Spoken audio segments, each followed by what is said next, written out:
تو نیچر نے, دنیا کے سب سے ریپیوٹیڈ جرنل نے ان کی ریسرچ کو پبلش کیا, اور انہوں نے ثابت کیا کہ تمام درخت آپس میں بولتے ہیں, بات چیت کرتے ہیں, ایک دوسرے کا دکھ فیل کرتے ہیں. کیسے کیا؟ انہوں نے 2 قسم کے درخت لیے, ایک درخت کو ایک طرف رکھا اور دوسرے درخت کو دوسری طرف. اس طریقے سے میرے پاس یہ 2 درخت ہیں, چھوٹے چھوٹے درخت لیے, اور اس میں ایک درخت جو تھا وہ برچ کا تھا اور دوسرا فرن کا تھا. اور پھر انہوں نے بہت سے پرسنل پروٹیکٹیو لیے, گیگر کاؤنٹر لیا تاکہ ریڈیو ایکٹیویٹی کو میئر کیا جا سکے, اور کاربن کے 2 آئسوٹوپس لیے. کاربن کا ایک آئسوٹوپ انہوں نے ایک درخت میں انجیکٹ کیا. ہم ازیوم کرتے ہیں یہ وہ درخت ہے, حالانکہ ان کے درخت بہت چھوٹے تھے. اس کو کاربن کا ایک آئسوٹوپ انجیکٹ کیا, اور جو دوسرا درخت تھا اس کو کاربن کا دوسرا آئسوٹوپ انجیکٹ کیا. لیکن کچھ عرصے کے بعد انہوں نے سارے PPs پہنے, حفاظتی اقدامات لیے, کیونکہ آپ دیکھ سکتے ہیں کہ ان کا سارا کام جو تھا وہ ریڈیو ایکٹیویٹی سے ریلیٹڈ تھا. تو انہوں نے دیکھا کہ ہم نے اے آئسوٹوپ کاربن کا اس میں انجیکٹ کیا تھا, تو کیا ابھی اس میں گیگر ڈیٹیکٹر سے اے آئسوٹوپ ہی مل رہا ہے. لیکن جب انہوں نے گیگر ڈیٹیکٹر کو اس کے پاس لایا تو انہیں حیرانی ہوئی کہ ان کو وہ آئسوٹوپ بھی کاربن کا نظر آ رہا تھا, مل رہا تھا, جو کہ انہوں نے دوسرے درخت کو انجیکٹ کیا تھا. اب یہ حیرانی والی بات تھی.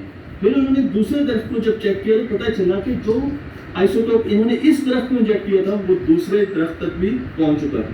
لیکن زمین میں آپ کو تو کوئی ایسا نیٹ ورک نظر نہیں آ رہا. پھر ایسی کیا وجہ تھی کہ دونوں درخت آپس میں کمیونیکیٹ کر رہے تھے؟ انہوں نے اس پر بہت زیادہ ریسرچ شروع کر دی. پہلے لوگوں کا خیال تھا کہ شاید جڑوں کی وجہ سے ہو رہا ہے, لیکن پھر انہوں نے جب ریسرچ کی اور انہوں نے بڑے بڑے جگہوں پر ایمیزون میں کافی زیادہ بڑے رقبے پر عوام تیز چل رہی ہے, درختوں پر ریسرچ کی تو پتہ چلا دور دور تک درخت آپس میں کمیونیکیٹ کر رہے تھے. اور پھر انہوں نے ریسرچ کر کے بتایا کہ مشرومز جو کہ جنگلوں میں اگتی ہیں, جو کہ ہم کھاتے بھی ہیں, مجھے یہاں پر ایسے مشرومز نظر نہیں آ رہی, وہ زیادہ تر زمین کے اندر ہوتی ہیں. زمین کے اندر مشرومز کا ایک نیٹ ورک بچھا ہوتا ہے جسے فنگس کہا جاتا ہے, فنجائے کہا جاتا ہے. تو فنجائے زمین کے اندر دھاگوں کی طرح پھیلی ہوتی ہے, اور جب ایک درخت دوسرے درخت کے ساتھ کمیونیکیٹ کرنا چاہتا ہے تو وہ اپنا سگنل, اپنے کیمیکلز اس نیٹ ورک کو دیتا ہے, اس ویب کو دیتا ہے, اور وہ ایک درخت سے دوسرے درخت تک پہنچا دیتی ہے. تو یہ کام کون کر رہا ہے؟ یہ کام کر رہا ہے فنجائے. تو فنجائے اس وقت زیر زمین اس پورے جنگل میں نیچے موجود ہے, اور تمام درخت کسی نہ کسی اور درخت سے کمیونیکیٹ کر رہے ہیں. ڈاکٹر صاحب نے جب اپنی ریسرچ کو اور آگے بڑھایا اور انہوں نے دیکھا کہ درخت کس طریقے سے کمیونیکیٹ کر رہے ہیں, تو ان کو پتا چلا کہ کچھ درخت ایسے تھے جو بہت زیادہ درختوں سے کمیونیکیٹ کر رہے تھے. ان کا نیٹ ورک بہت وسیع تھا. یعنی یہ درخت جو ہے انہوں نے دیکھا کہ یہ اس درخت سے بھی کر رہا تھا, اس سے بھی کر رہا تھا, اس سے بھی کر رہا تھا. اس سے نکلنے والے سگنلز بہت زیادہ تھے اور بہت جگہ پر جا رہے تھے. وہ کاربن کے بھی تھے, وہ نائٹروجن کے بھی تھے, وہ مختلف قسم کے اور کیمیکلز بھی تھے جو کہ درخت یوز کرتے ہیں اور ایک دوسرے کو بھیجتے ہیں. پھر انہیں سمجھ آئی کہ اچھا یہ وہ درخت تھے جن کے سگنلز دور دور جاتے ہیں, یہ درختوں کی مائیں ہیں.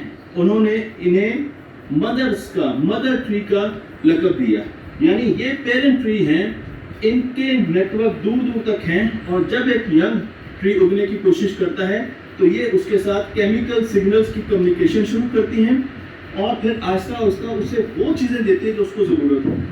ڈاکٹر صاحب نے ریسرچ میں یہ بھی دیکھا کہ ایک درخت بعض اوقات زیادہ کیمیکل دوسرے کی طرف بھیج رہا ہوتا ہے اور دوسرا درخت کم کیمیکلز بھیج رہا ہوتا ہے, اور اس کی وجہ یہی ہے کہ ایک ڈونر ہوتا ہے اور ایک ریسیپٹر ہوتا ہے. تو ماں اپنے بچوں کو دور دور تک سگنلز بھیج رہی ہوتی ہے. ایک پورا نیٹ ورک ہے جو کہ اس پورے درخت میں, اس پورے جنگل میں, جو کہ اوشو جنگل ہے جس میں ہم کھڑے ہیں, بنا ہوا ہے, نیچے بچھا ہوا ہے, جو ہمیں نظر نہیں آ رہا ہے. اسے نیچر نے انٹرنیٹ آف ٹریز کا نام دیا, انٹرنیٹ آف ٹریز کا نام دیا. اور پھر انہوں نے اپنی ریسرچ میں بتایا جو سب سے زیادہ سینسیٹیو چیز ہے کہ جب ایک ماں درخت، ایک پیرنٹ درخت بوڑھا ہونا شروع ہو جاتا ہے تو وہ اپنے بچوں کو سگنل بھیجنا شروع کر دیتا ہے کہ میری عمر آہستہ آہستہ ختم ہو رہی ہے، میں ختم ہو رہی ہوں، اور وہ اپنی زیادہ انرجی دوسرے بچوں تک پہنچانا شروع کر دیتی ہے۔